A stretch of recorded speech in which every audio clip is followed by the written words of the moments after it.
Hi, welcome back to another Mum Hack Monday. If you're new to my channel, I'm Bex. I'm mum to Finley, who's 11 months old, and I make videos about parenting, lifestyle and motherhood after infertility. So today's video is all about car hacks. I worked for a short period of time in a car dealership and I learned a few tricks along the way. So let's just get into it. So hack number one is a good trick if you have lost your car in a car park and it's out of range for the key fob, or if your alarm is going off outside and the range isn't good enough through the window to turn the alarm off. So what you need to do is to get your key fob, and when you press it, if you aim the fob towards your head, you can do it underneath your chin or here.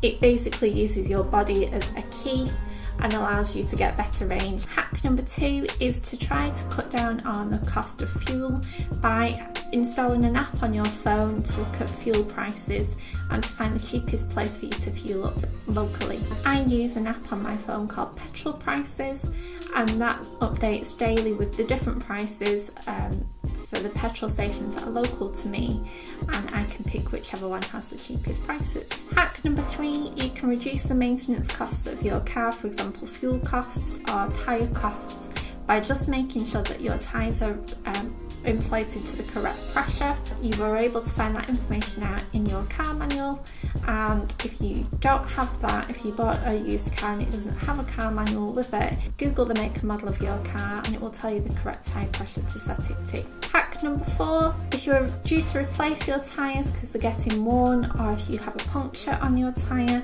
then never ever accept the first price that you were quoted for your tyres.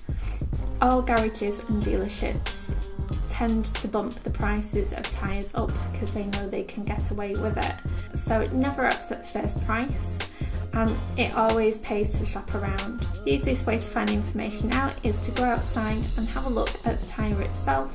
There'll be a 3-part code on there that will give you the size, and then if you Google that into some tyre comparison sites, you should be able to find cheaper prices. Or you can go back to the garage that quoted you originally for the tyres and ask them what their best price is. Or you could easily ring around a few different local garages and ask what their best price is for the tyre size that you have.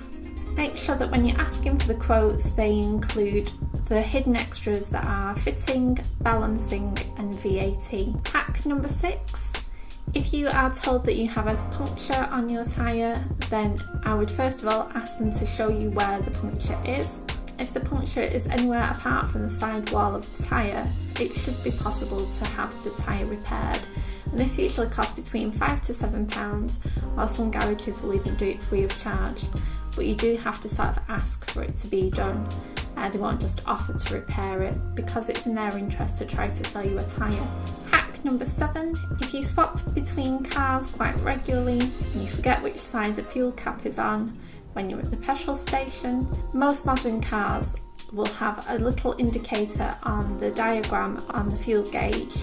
It's usually a little triangle, or sometimes it's just a plain diagram, and it usually tells you which side the fuel cap is situated on. So if the triangle is on the left hand side, then the fuel cap will be on the left hand side. Hack number 8, using shower caps on the wheels of your buggy or using a large piece of cardboard which has been cut to fit the size of your boot is an easy way of making sure that your boot doesn't end up caked in mud from the tyres of your buggy.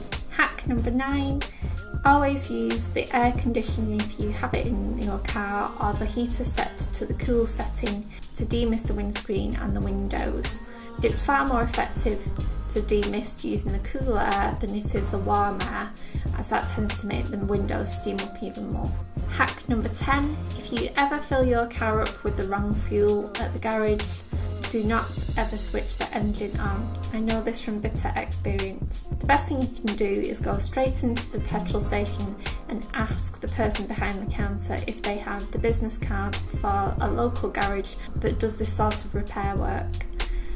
It's far more costly if you've already switched the engine on than it is for it to just be siphoned back out again. Hack Number 11, if you're on the lookout for a new car and you're thinking of buying a used car, whether it's from a dealership or whether it's just from a private sale, I would make sure that you download a vehicle check app to check the previous MOTs and the previous repair work that's been done on the car.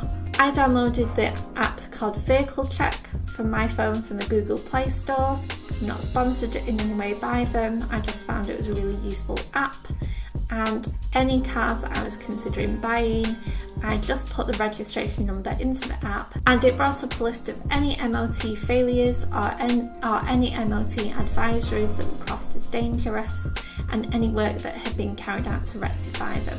And my final hack is a bit of a silly one, but you will probably thank me for this one day, which is if you are picking up a takeaway and you have heated seats in your car, then put the heated seats on full back and put the takeaway bag or the pizza box on the seat to keep it warm until you get back home. I hope you've enjoyed this Mum Hack Mondays video. Don't forget to hit subscribe and the bell so you know when my next videos go up, and I'll see you in the next one. Bye!